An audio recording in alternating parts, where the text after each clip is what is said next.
পটুয়াখালীর গলাচিপা উপজেলার পানপট্টি ও সদর ইউনিয়নের সংযোগ সেতুটি ভেঙে পড়ায় দুই ইউনিয়নের মানুষের যোগাযোগ সম্পূর্ণ বিচ্ছিন্ন হয়ে গেছে। প্রতিদিন শিক্ষার্থী, শিক্ষক, শ্রমজীবী সহ শত শত মানুষ জীবনের ঝুঁকি নিয়ে ডিঙ্গি নৌকায় খাল পার হচ্ছেন। এতে চরম ভোগান্তিতে পড়েছেন দুই পাড়ের হাজারো বাসিন্দা। স্থানীয়দের অভিযোগ, দীর্ঘদিন ধরে জরাজীর্ণ সেতুটি সংস্কারের দাবি জানালেও সংশ্লিষ্ট কর্তৃপক্ষ কোনো উদ্যোগই নেয়নি। অবশেষে সেতুর বড় একটি অংশ ধসে পড়ে যোগাযোগ সম্পূর্ণ বন্ধ হয়ে গেছে। আগে তো ব্রিজ পাড়াইতে আসতাম, এখন তো নৌকা পাড়াই আসতে হয়, এখন তো খুব ভোগান্তি, চলতে ফিরতে খুব অসুবিধা। একটু আবার এখন গলাচিপা এই পানপট্টি আবার যাই ব্রিজ ভাঙ্গি আছে, বাড়িতে তো মূল্য যাওয়া লাগবে, খাওয়াই ভাই 5 টাকা করে দিয়ে কি করবো। আর আগে দেখতাম যেমন 2 বার, এখন যাওয়া লাগে 1 বার হারা দিন যাই, এমন করে গাড়ি চালাই হারা দিন ওপর মুরাদনগর থইয়া আবার মনে করেন একটি দিতে মুরাদনগর যাইয়া কামাই রুজিতে সমস্যা হইতেছে, আইতেছে বঞ্চ হইতেছে। মানে এটার লগে একটা ব্যবস্থা তো করতে হইবে, নাহলে তো আমরা নাহলে দিনে মনে করেন একটা সমস্যা পড়ে যাব। স্থানীয় সূত্র জানায় 2008 সালে স্থানীয় সরকার প্রকৌশল অধিদপ্তর বোয়ালিয়া খালের ওপর লোহার কংক্রিটের এই সেতুটি নির্মাণ করে। এটি ছিল দুই ইউনিয়নের মানুষের সহজ যাতায়াতের পথ। প্রতিদিন হাজারো মানুষ এবং ছোট ছোট যানবাহন এই সেতু দিয়ে চলাচল করত। প্রায় 1 মাস আগে সেতুর মাঝখানে ফাটল ধরে ভেঙে যায়। এরপরও ঝুঁকি নিয়ে চলাচল চলছিল, কিন্তু সপ্তাহখানেক আগে সেতুর পূর্ব পাশের বড় একটি অংশ খালে ধসে গিয়ে যোগাযোগ পুরোপুরি বিচ্ছিন্ন হয়ে পড়ে। আর বিকল্প কোনো পথ না থাকায় স্থানীয়রা নিজেদের উদ্যোগে ডিঙ্গি নৌকা চালু করেছেন। জনপ্রতি 5 টাকা ভাড়া দিয়ে প্রতিদিন শত শত মানুষ আতঙ্ক নিয়ে খাল পার হচ্ছেন।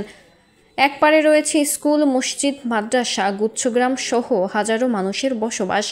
অন্য পারে রয়েছে বাজার ও উপজেলা শহর যাতায়াতের প্রধান পথ। এখানে ব্রিজটা ভাঙার পর এখান থেকে ডেইলি অন্তত হাজার হাজার লোক আসা যাওয়া করে।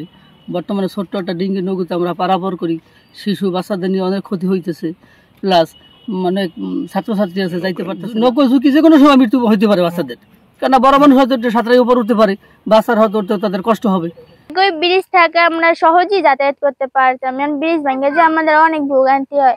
আর মনে করেন নৌকো ঠিকঠাক ভাবে আমরা নৌকো দিয়ে পার হইতে পারি না, অনেকক্ষণ দাঁড়াই থাকতে হয়। আজকেও মনে করেন যে অনেকক্ষণ তোমার দাঁড়িয়ে রয়েছে, এমন জায়গায় মনে করেন প্রাইভেটও পাবো না। এই ব্রিজটা বোয়ালিয়া আর পানপট্টি জয়মানিকের এটা একটা গলাচিপা সদর ইউনিয়ন যাওয়ার পথ। এই ব্রিজটা ভাঙ্গিয়া আমরা একটা অনেক দুর্ভোগে আছি, কারণ ছোট নৌকা দিয়ে আমাকে এফার দফার যাইতে হয়। এটা অনেক সমস্যা, ঝুঁকিপূর্ণ। 2-3 জন মানুষ উঠলে তলায় যাওয়ার যে কোনো সময় ভয় থাকে। একবারে অর্ধেক থেকে এই পার থেকে ওই পারের অর্ধেকই শ্বাস করে ভেঙে পড়ে গেছে। এখন ওপারের কিছু ছাত্রছাত্রী আছে, আবার শিক্ষক আছে, তারা সকালবেলা পার হইতে পারে না, আইয়ে দাঁড়াই থাকে। হ্যাঁ, ওপার থাকলে তারা এপার আইয়ে দাঁড়াই থাকে। আরো বিভিন্ন কৃষি পণ্য মালামাল আছে, যা আনতে অনেকই সমস্যা হয়। 4 জন নৌকা উঠছি খুব, তারপরে এই ওপার দিয়ে নৌকাটা ছাড়ার পর রাত 9টা বাজে, মানে খুব রিক্সের পড়তে আসি, পরে ও তলায় তলায় অবস্থা। পরে 2 জন ডরের ঠেলায় ভিতরে নদীর মাঝখানে আপনার ধূপ আছে, তো 2 জন উড়াই দিছি, তারপরে আমরা 2 জন ওপার আসছি।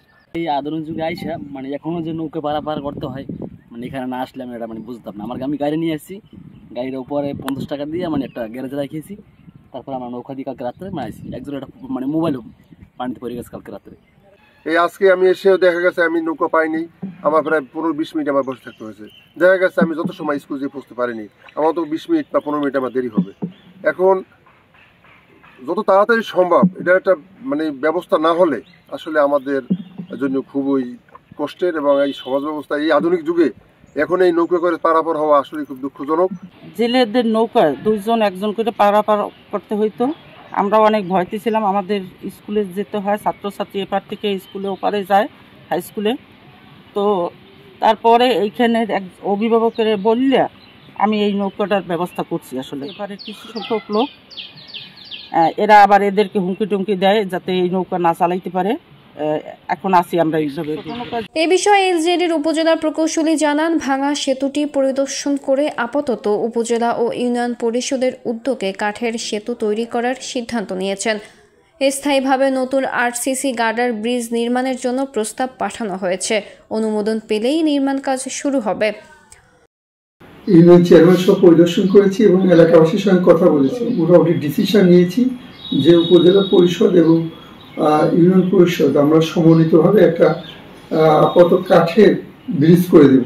আমরা চাচ্ছি যে একটা আরসিসি ব্রিজ হবে, এর প্রস্তাবনা অলরেডি দিয়েছি। আশা করি এই ব্রিজটা হয়তো বা আগামী 6 মাস এর মধ্যে যদি টেকনিকে পাস হয়ে যায় তাহলে পরবর্তী ধাপে আমরা আগাইতে পারবো। অন্যদিকে উপজেলা নির্বাহী কর্মকর্তাও জানালেন, সেতু নির্মাণে দ্রুত ব্যবস্থা নেওয়া হচ্ছে। এলজেডির প্রকৌশলী ইতিমধ্যেই সেতুটি পরিদর্শন করেছেন। উপজেলা প্রকৌশলী মহোদয় ইতিমধ্যে ভেঙে যাওয়া বৃষ্টির স্থান পরিদর্শন করেছেন। খুব দ্রুততম সময়ের মধ্যেই এই একটি নতুন অন্তত পক্ষে কাঠের ব্রিজ যেন করে দেওয়া যায় স্থানীয় জনগণের যাতায়াতের সুবিধার্থে, সেই বিষয়ে উদ্যোগ গ্রহণ করার জন্য তাকে অনুরোধ জানানো হয়েছে। বর্তমানে সেতু ভেঙে যাওয়ায় 2 ইউনিয়নের হাজারো মানুষ চরম দুর্ভোগে রয়েছেন। ছোট ডিঙি নৌকায় পারাপারে বড় ধরনের দুর্ঘটনার আশঙ্কায় স্থানীয়রা জরুরি ভিত্তিতে নতুন সেতু নির্মাণের দাবি জানিয়েছেন।